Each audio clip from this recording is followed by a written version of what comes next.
Meski suram dan rapuh, apa kabarmu ibu di padang gelap?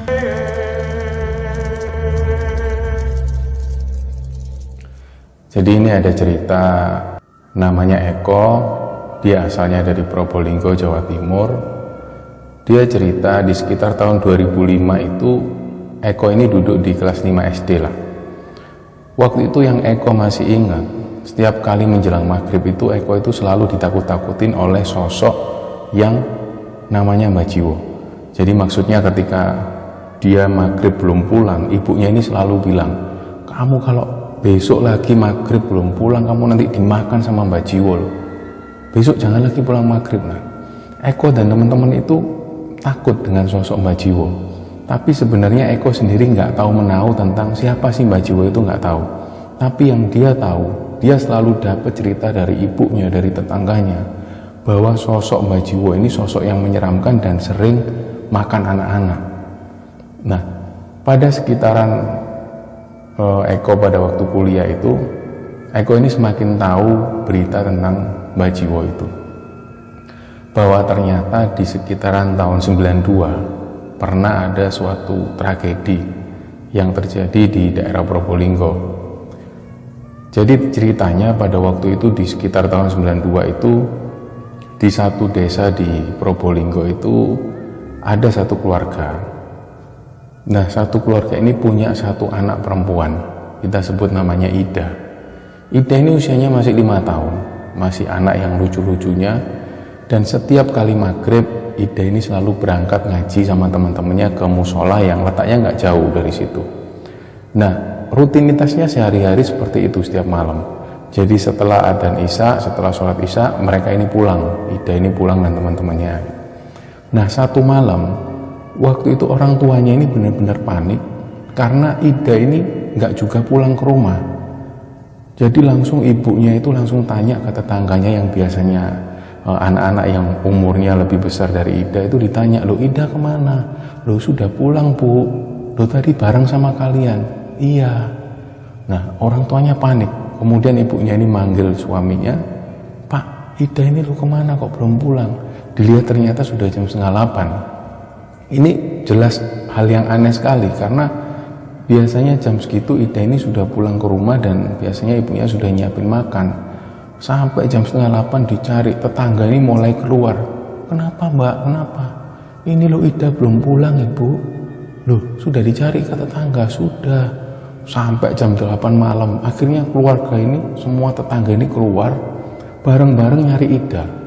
Sampai berita ini kemudian sampai ke telinga kepala desa yang ada di situ, dan kepala desa langsung memutuskan untuk mencari Ida bareng-bareng.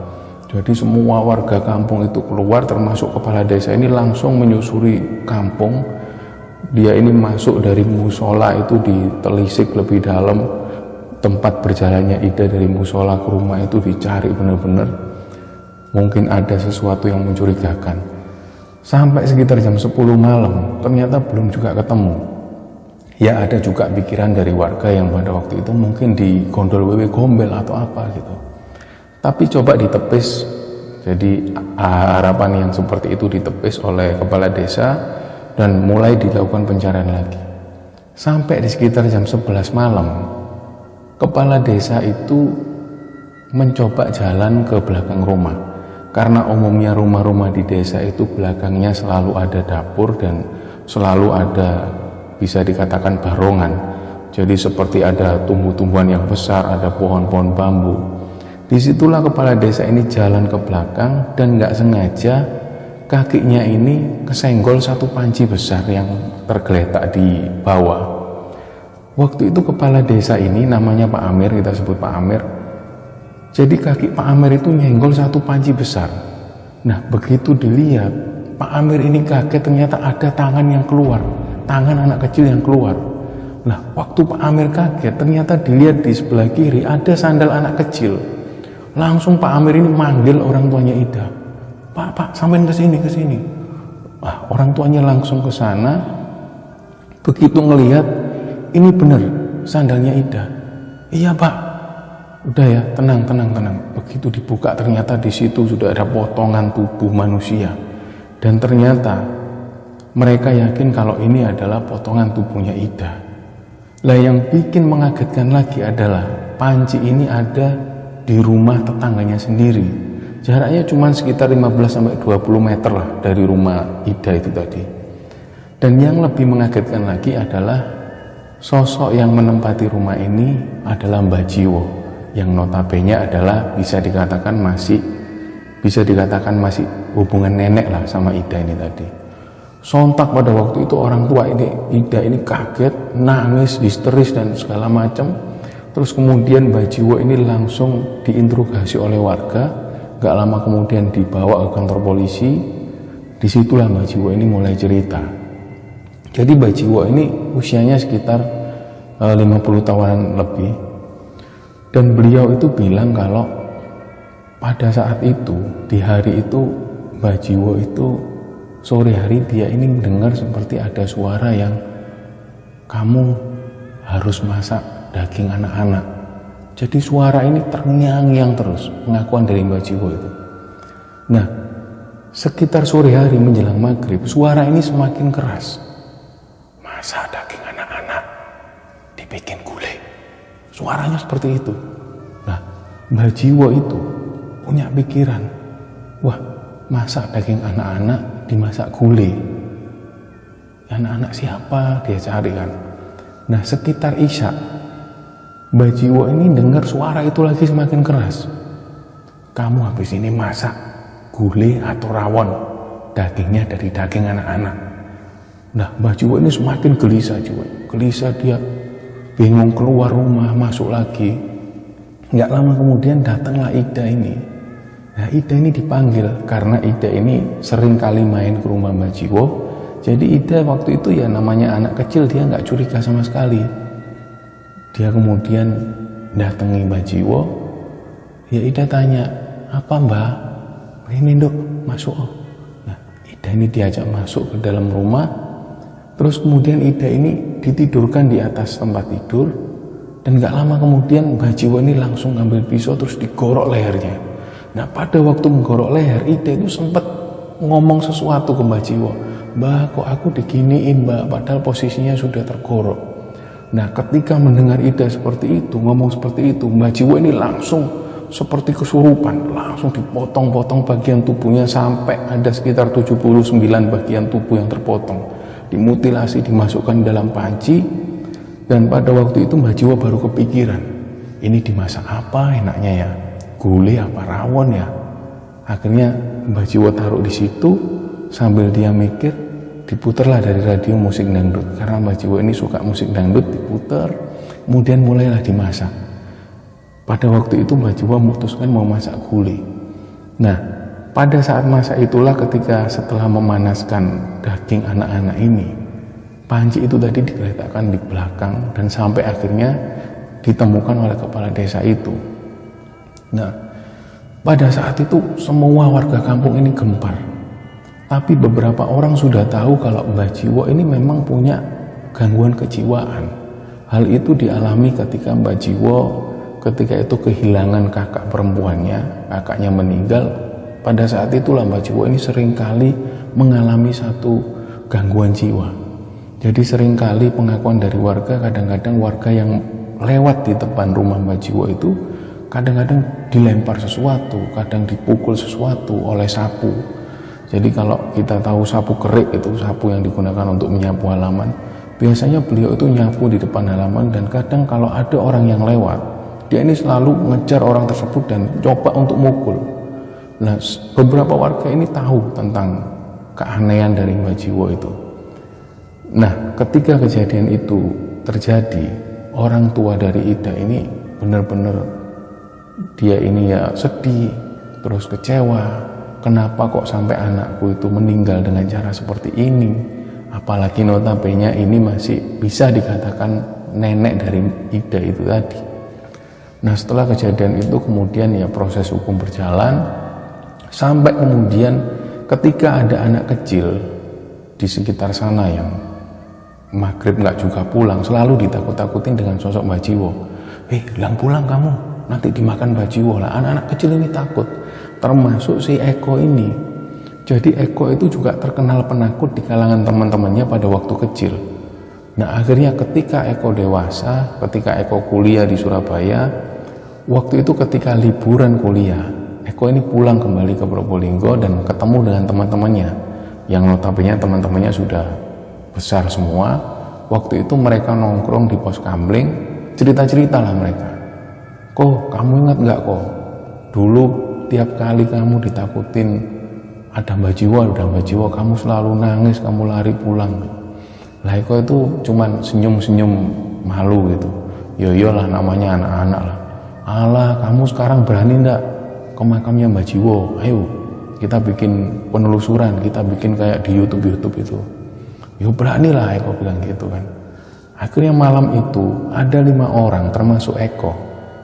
Mereka ini memutuskan untuk menuju ke makam Mbah Jiwo yang letaknya kira-kira sekitar 3 kilo dari rumah mereka. Jadi mereka bareng-bareng naik motor malam itu menuju ke satu pemakaman desa, di mana di makam itu ada makamnya Mbah Jiwo.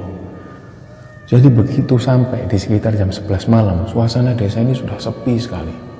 Mereka parkir motor di situ, mulailah mereka nyalakan HP dan mereka bawa senter dengan ukuran besar, mulailah mereka di situ. Yang ngevlog seperti biasa yang dilakukan oleh YouTube konten kreator horor itu. Mereka masuk melakukan penelusuran sambil nge-review ini makamnya Mbah Jiwo. Dulu pernah ada pembunuhan di sini tahun 92. Beliau ini sadis sekali, dijuluki nenek maut. Beliau ini pernah memutilasi korbannya. Jadi sambil ngobrol masuk ke makam, dan begitu sampai di makam Mbah Jiwo, salah satu dari mereka ini kayak nyium bau bangkai. Nah, awalnya yang mencium bau bangkai itu yang ada di belakang, namanya Firman. Firman sempat bilang ke teman-temannya, karena Eko ini nggak megang kamera, yang megang kamera pada waktu itu salah satu temannya namanya Taufik. Jadi Firman sempat bilang ke Eko, kok kamu nyium bau bangkai nggak? Enggak. Coba kamu kesini. Lah Eko mundur beberapa langkah, ternyata Eko juga nyium. Ini kayak bangkai tikus kali. Bukan kok, ini bukan bangkai tikus. Udah nanti aja kita ngomongnya di luar makam aja. Jadi mereka masih melanjutin gitu, masih memvideokan makam dan lain-lain, sampai mereka ada di makam Mbah Jiwo itu. Dan gak lama kemudian, salah satu dari mereka itu di telinga kiri mereka itu mendengar kayak suara aleh. Nah, yang dengar itu cuman diem, gak ngomong ke yang lain. Dan ternyata setelah itu salah satu dari mereka juga dengar suara seperti itu, aleh. Lah pas suara yang kedua itulah mereka langsung diem, saling melihat satu sama lain. Dengar nggak? Dengar. Ayo keluar aja yuk. Udah nggak nyaman ini. Ya keluar. Lah pas waktu mereka keluar, kebetulan yang di belakang sendiri ini Eko. Eko itu merasa kakinya ini, karena dia pakai celana pendek, Eko itu ngerasa kakinya seperti ada yang megang, ada tangannya ini kerasa seperti tangan orang tua yang ada keriput-keriputnya. Jadi benar-benar kerasa kayak dipegang, dan Eko ini nggak bisa gerak kakinya. Waktu itu dia manggil, man, tolong man. Lah dikira teman-temannya Eko ini bercanda. Kau jangan bercanda kok, ini di makam kok, malam-malam. Aku nggak bisa jalan, tolong. Jadi kakinya seperti dipegang. Dan ternyata waktu Firman narik, teman-temannya juga ikut narik. Itu semua ngelihat kalau seolah-olah kaki kiri Eko itu nggak ada yang megang. Jadi benar-benar begitu ditarik, kakinya itu kayak dipegang oleh sesuatu. Nah semua kan kaget loh. Kok jangan bercanda kok. Enggak, aku nggak bisa gerak Rek. Tolong, aku nggak bisa gerak. Langsung salah satu dari mereka itu narik kakinya Eko yang sebelah kiri. Dari situ mereka baru bisa jalan. Begitu keluar makam langsung mereka starter sepeda motor langsung pulang. Nah begitu sampai di rumah salah satu temannya mereka, di situ di rumah Firman itu mereka duduk-duduk bikin kopi sambil menceritakan tentang kejadian yang baru dialami. Langsung mereka cerita, tadi ada yang bau bangkai nggak? Enggak. Lah si Firman cerita, aku bau bangkai, Eko juga bau bangkai loh. Iya tak? Iya. Terus kamu tadi gimana kok? Kamu katanya kamu dipegang. Iya, aku dipegang kayak tangan. Nah, tangan ini benar-benar keriput kayak orang tua. Tangannya orang tua dan benar-benar aku gak bisa gerak gitu. Nah, ketika mereka cerita seperti itu, tiba-tiba di belakang itu ada suara gelas yang jatuh, dar gitu. Nah, mereka langsung kaget. Kenapa? Karena di rumah itu nggak ada siapapun. Orang tua dari Firman itu lagi di Surabaya dan rumah ini benar-benar kosong, cuman mereka berlima. Apalagi di rumah Firman itu di depan ada 2 pohon mangga yang besar dan jarak dari rumah Firman ke rumah tetangga sebelah ini agak jauh. Begitu pula juga dengan rumah yang sebelah kiri juga agak jauh. Jadi mereka benar-benar tegang waktu itu. Nggak berani keluar dari pekarangan rumah, juga nggak berani masuk. Jadi mereka cuma ada di teras itu, diem satu sama lain. Terus Firman bilang, udahlah, nggak usah cerita itu tadi lah. Wis, kita cerita yang lain aja lah. Kita cerita bola atau apalah. Akhirnya pembicaraan pun dialihkan. Mereka ngomongin masalah bola. Sampai nggak lama kemudian mereka lupa tentang pembicaraan ini dan satu persatu mereka sudah mulai tidur. Dilihat Firman sudah mulai tidur, terus si Taufik dan lain-lain tidur, sampai Eko ini yang terakhir belum tidur. Karena Eko ini juga tidurnya selalu pagi-pagi setelah subuh, kadang juga jam 2 pagi. Waktu itu Eko juga nggak bisa tidur. Dia ngelihat ke atas pohon mangga, ke kiri, terus dilihat ke belakang. Benar-benar suasana pada waktu itu benar-benar nggak nyaman. Nah, untuk mengurangi rasa paniknya, rasa takutnya, Eko itu iseng-iseng buka HP. Dilihatlah foto-foto tadi. Terus nggak lama kemudian, dia ini ngelihat ada satu video yang video ini hasil rekaman di makam Mbah Jiwo tadi. Lah, Eko kaget loh. Perasaan yang tadi buat ngerekam bukan HP-ku. Kok ada rekaman ini? Di situ Eko langsung merinding. Nah, tapi saking penasaran, dikliklah itu. Ini bener tak video yang di makam Mbah Jiwo? Kan nggak pakai HP-ku. Begitu diklik ternyata bener. Loh, iya. Ini yang ngerekam ternyata Firman. Jadi waktu itu HP-ku dibawa Firman buat ngerekam ini gitu kan. Begitu dilihat video itu, mereka masuk ke makam dan ya ada suara teman-temannya ngobrol dan ada suara gitu. Dicoba dibesarin volumenya, didengerin lagi oleh Eko.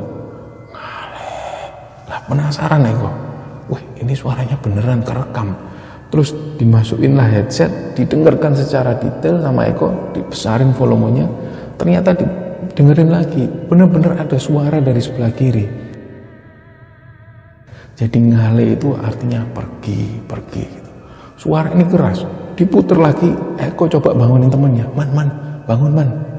Ada suara yang kerekaman. Lah, Firman pada waktu itu ngantuk, teman-temannya juga sudah tidur pules. Jadi Eko ini lagi-lagi noleh kanan kiri sambil ngelihat situasi. Tapi dia penasaran, diputer lagi dan suaranya semakin keras. Ngale. Nah, begitu suara itu keras, headset ini dilempar, handphone dilempar, dan begitu dia noleh, ada sosok Mbah Jiwo itu berdiri dengan melotot ke arah Eko. Waktu itulah Eko itu jerit, dia lari ke dalam masuk ke kamar. Nah, waktu itu teman-temannya nggak tahu kalau Eko jerit. Jadi teman-temannya masih tidur di situ dan nggak tahu kalau Eko ini masuk ke dalam. Begitu Eko masuk ke dalam, di dalam kamar, dia ini ketakutan. Dan pada saat yang bersamaan ketika dia takut itu, dia ini dengar kalau suara orang ini jalan. Jadi benar-benar suara Mbah Jiwo itu jalan dengan kaki yang digeser ke tanah. Semakin takut, Eko ini semakin takut, nutup dengan bantal, dan suara Mbah Jiwo ini semakin jalan ke arah depan rumah.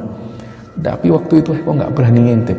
Jadi ada jendela yang tertutup tirai, tapi dia nggak berani ngintip. Didiamin aja, tapi suara ini jalan. Jadi kayak benar-benar sandal ini diseret. Jalan, benar-benar jalan di depan dan berhenti di situ. Dia dengerin terus, kok nggak jalan lagi nih orang. Akhirnya Eko ini coba beranikan diri, diintip lah itu. Ternyata sosok Mbah Jiwo ini duduk dan menghadap keluar, persis di depan teman-temannya yang lagi tidur. Beliau ini rambutnya terurai, keputih-putihan rambutnya, dan beliau ini menghadap ke arah sana. Astagfirullahaladzim, ya Allah. Sampai dia ini ngucek mata bolak-balik, dia ngucek mata kayak bener-bener dia ini nggak percaya kalau yang dilihat itu benar-benar sosok wujud nyata di depan mata. Jadi pada waktu itu dia bingung, handphone juga nggak dibawa, handphone masih ketinggalan di depan, dia bingung harus ngapain. Dan nggak lama kemudian Eko ini coba memberanikan diri dodok-dodok dari jendela kaca itu, didodok-dodok, harapannya supaya teman-teman yang di depan ini bangun. Begitu didodok, temennya nggak bangun-bangun, didodok lagi agak keras, rek, tangi rek, nang ngarepmu wonge nang ngarepmu. Jadi begitu digedok-gedok ini temennya 4 orang ini nggak bangun. Ternyata Mbah Jiwo, sosok yang duduk menghadap depan tadi, yang noleh malah. Dia noleh ke arah Eko dan wajah ini hancur berantakan dan tersenyum ke arah Eko. Eko waktu itu langsung menutup guling dan dia itu jujur pada waktu itu dia nangis pada waktu itu karena saking takutnya. Dan kejadian itu terjadi hampir sekitar 10 menit. Sampai kemudian dia ini jerit-jerit Eko, tangi rek. Nah, salah satu temennya bangun, kok niki lapo sih kok? Jadi Firman itu bangun, kok niki lapo sih kok? Ono Mbah Jiwo nang ngarep rek. Mbah Jiwo apa sih? Gak ono. Kok niku kumeden. Kamu itu ketakutan karepmu sendiri kamu. Udah ndak ada. Kita itu loh tidur di depan. Akhirnya Eko itu dilihat, dia itu air matanya keluar semua. Wes ayo, dibangunin teman-teman dibangunin, diajak pindah ke dalam. Baru di dalam kamar itu Eko ini cerita tentang kejadian yang dialami. Ya teman-temannya nggak ada yang percaya karena teman-temannya tidur di depan. Sampai pada akhirnya Eko nunjukin video yang mereka rekam tadi dan ada suara ale itu masih terdengar. Dan ketika mereka dengarkan itu semua 5 orang di dalam kamar, mereka semua langsung lihat satu sama lain. Iya, ada suara tertangkap kamera. Coba, jadi mereka dengerin satu persatu. Iya, suara perempuan, nenek-nenek ngomong ngale-ngale. Iya kan? Iya. Dan gak lama setelah itu, setelah mereka dengarkan ada suara orang lagi yang jalan mengelilingi rumah mereka sambil kayak melakukan aktivitas nyapu. Jadi teman-teman tahu kalau sapu kerik yang terbuat dari batang lidi kelapa itu serak keliling memuteri rumah. Nah, salah satu orang itu tanya, "Man, tetanggamu ini ada yang nyapu-nyapu jam segini?" Gak ada. Terus itu siapa? Gak tahu aku. Gak pernah ada yang nyapu jam segini. Padahal itu sekitar jam 2 dini hari. Akhirnya mereka sama-sama panik, sama-sama takut. Ayo kita lihat bareng-bareng yuk. Akhirnya mereka keluar, dilihat diintip nggak ada siapa-siapa. Tapi suara itu pindah ke arah sebelah kiri. Orang nyapu jalan, serak, dan tiba-tiba mendekati. Begitu ditoleh nggak ada siapa-siapa lagi. Nah, kejadian itu terus berlangsung sampai sekitar setengah jam. Jadi ada aktivitas orang yang lagi nyapu halaman. Kejadian itu terus menerus sampai kemudian mereka nggak tidur sampai subuh hari. Kemudian pagi harinya mereka pun pulang ke rumah masing-masing. Dan besok siangnya si Firman ini ngajak ketemuan lagi. Rek, ini aku di rumahnya Gus Samsul. Jadi ada salah satu tetangga mereka yang dipanggil Gus Samsul. Beliau ini kebetulan punya kemampuan seperti itu. Dia bisa melihat hal-hal yang tak kasat mata seperti itu. Ceritalah, Firman ini cerita kalau semalam itu kami sampai di makamnya Mbah Jiwo, Gus. Loh, lah ngapain kalian ke sana? Ya awalnya iseng-iseng bikin video, Gus. Cuman malam itu kami didatengin. Malah yang serem itu katanya Eko didatengin sosoknya Mbah Jiwo. Wah, harusnya nggak boleh lah kalian, namanya orang sudah meninggal. Ya harus dihormati gimana pun ceritanya, ya nggak boleh melakukan seperti itu. Terus ini gimana, Gus? Ya wis, kalau misalnya nanti malam ada kejadian yang aneh lagi, kalian wudu, kalian baca doa supaya bisa tidur. Oh nggih Gus. Akhirnya mereka pun pulang. Ketika mereka pulang itu ternyata Eko ini lagi-lagi mengalami satu yang ganjil.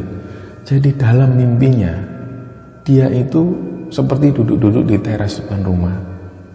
Jadi dalam mimpinya itu seperti benar-benar nyata. Dari pojok kampung itu, dia mendengar ada suara prek, prek, prek. Didengerin ini suara apa. Begitu semakin dekat, sosok Mbah Jiwo itu kelihatan. Jadi Mbah Jiwo ini jalan sambil bawa panci, dan pancinya itu digoyang-goyang, prek, prek, prek, prek.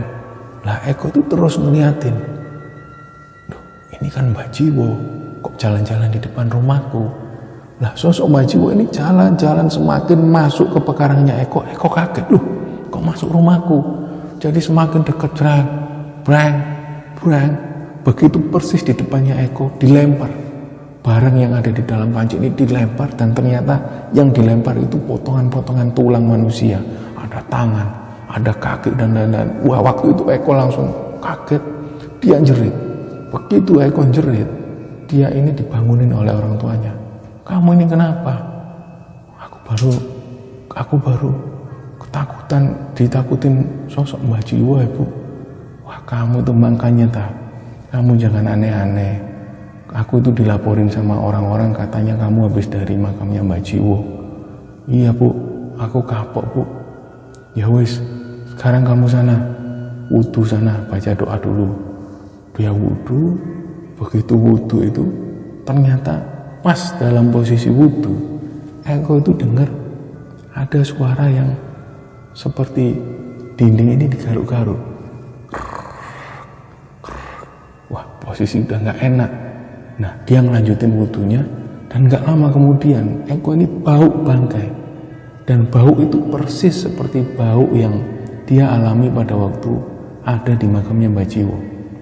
Jadi begitu wudu ada bau bangkai, loh kok kayak bau bangkai yang ada di makamnya Mbah Jiwo. Dia terusin wudu sampai selesai, baru dia noleh. Ternyata di situ ada, di dinding itu persis ada bekas seperti cakaran kuku yang nempel di dinding. Dan benar-benar, loh ini cakaran ini kok benar-benar ada cakaran, padahal sebelumnya nggak ada. Nah, dia coba abaikan itu, dia keluar dari kamar mandi, dia masuk lagi ke kamar. Dan ternyata begitu masuk kamar, dia cek HP, banyak telepon yang masuk. Ada dari Firman, ada dari teman-temannya. Dan dicoba telepon lagi, yang pertama ditelepon Firman, terus Firman bilang, kok aku didatengin Mbah Jiwo kok. Loh iya Taman, gimana ceritanya? Iya kok, dia ada di belakang toilet kok. Aku tadi mau ke toilet, orangnya jongkok di depan toilet ya. Aku gak berani lewat. Serius Taman? Iya. Terus kamu sekarang di rumah sendirian?